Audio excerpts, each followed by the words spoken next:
Hello everybody, in this video I want to talk about what I think is one of karate's greatest strengths. Now obviously as a karateka, lifelong karateka, there's lots of things about it that I like. There's lots of things I think that karate does really well. But this one is one that I think a lot of people miss. And because of karate's evolution, starting out as a civilian self-protection system, because of the effects of the Meiji Restoration, it then becomes a form of exercise. Eventually it becomes a sport. There's lots of things that karate has had happen to it. And therefore, I think one of the things it has is there's a version of it for every single age. So one of karate's great strengths is it can take you from cradle to grave. And there's not many martial arts that can claim they can do that. A lot of them you could do for a certain time period in your life, but then you'd need to stop. Or certain demographics haven't got any interest in doing it. So for example, take something like Tai Chi. Lots of older people like doing Tai Chi because of the health benefits. But you may struggle to get a 20-year-old to do Tai Chi. They may not see the value in that. Normally they want something a little bit more physically challenging than that. You go to the other extreme, let's take something like boxing or MMA. You're not going to get many 80-year-olds doing that, right? Because it's no longer appropriate. So if we look at karate, when people start out, we have a kid's version of the art. Itosu and others made a children's version of the art, where children do it for exercise, for discipline, to learn goal setting, above all else to have some fun. The great thing about children doing karate, if they're enjoying it, it gets them into physical exercise. And even if they eventually leave karate, if they realise that physical exercise can be fun, that's going to help them throughout their entire lives. If they've worked towards doing a grade and they've put the work in and done it, that's going to help them in loads of other things they do.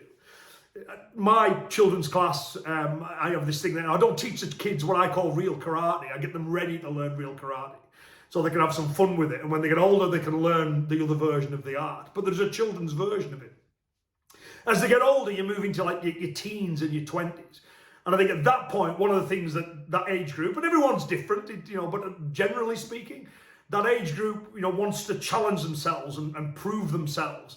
So I think, therefore, sometimes the various competitive aspects that karate can do. There's a point sparring, there's a full contact karate. You've got things like Kudo that are getting more and more popular. Karate people can compete in MMA as well, and plenty do. That age range, there can be a form of karate for them, whether they want to challenge themselves and test themselves and prove themselves to themselves and to their peer group as well. It's another thing that it's got. You get a little bit older than that, so when you're in your 30s and 40s, well, competing's maybe not your thing anymore. But by this point, people have normally kind of got a bit settled down a little bit. And I often feel that age range are very interested in the self-defense side of things. They want to keep them and theirs safe. And again, to have a form of physical exercise that isn't dependent on competition. Unlike the younger age group, 40-something, 30-something-year-old guy, may not want to compete anymore, but they want to do something that's going to keep them fit, active, and, they find engaging. Other sports may no longer be of interest to them, but karate has that built in. Now, I'm in my 52 years old, I'm into my 50s. One of the things that I really like about it for that age range, it is really keeping me fit and healthy. The self-defense side of things, it's still important to me, but it's not a major factor like it was when I was younger. My life's a lot different now. So therefore, but those benefits to me. I look at my friends who, some of them were professional sportsmen, who played the sport for a period of time, and then of course they left it.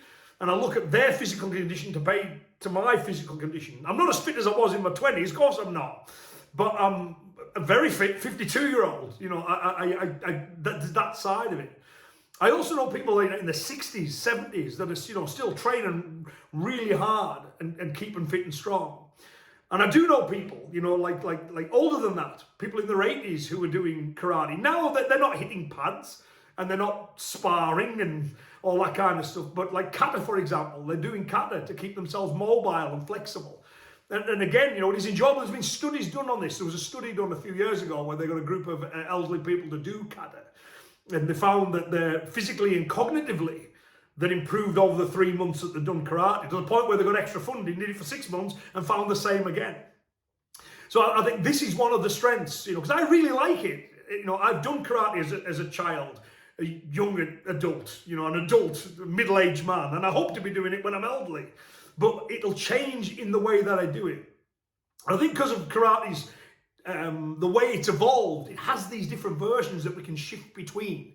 We don't have to stop doing it. We can just find the version that's relevant for us at that particular point.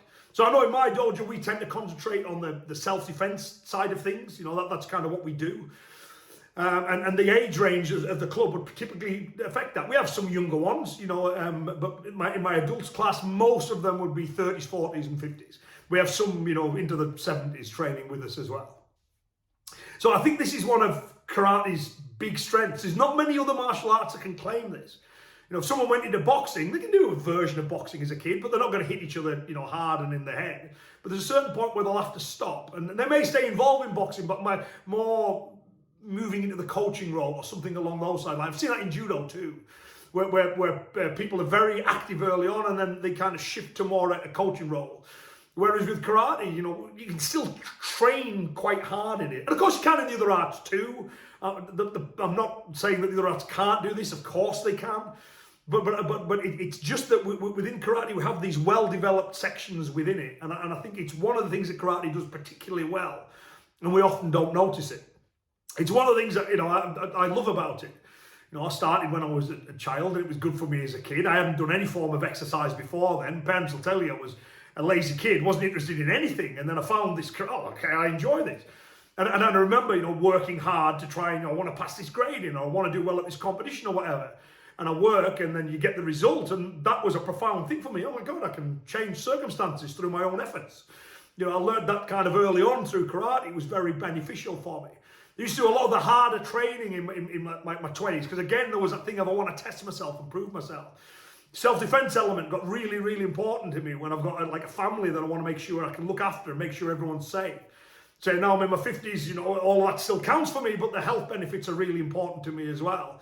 You know, I am at the age where my grandfather died. You know, my great-grandfather didn't make it out of his 40s. There's a lot of heart disease issues in my family. So the fact that I've found a physical pursuit that I can do, that I can enjoy, and that keeps me active in a way that other sports and maybe even other martial arts can't do to the same degree, really means something to me. And when I've seen these 8-year-old, you know, I've got a specific guy in mind, but he would go out to his garden and he would do a kata a few times, and he would come back in, he would have a cup of tea, and then he'd go back out in his garden and do another couple of katas. You know what I mean? It's great that you can keep that going. It's good for you, you know, when you get older too. So, you know, you might want to think about where you are on that and what your future long-term plans are, you know. And I think as karate instructors, I think that's one thing that we want to tell people about and emphasize, you know, that you can do this throughout your entire life. There's a version of karate for you at every stage. That seamlessly flow into one another. There's an ebb and flow between them all. You know, you don't need to kind of stop and now I'll do something else. You know, it's continually there with you.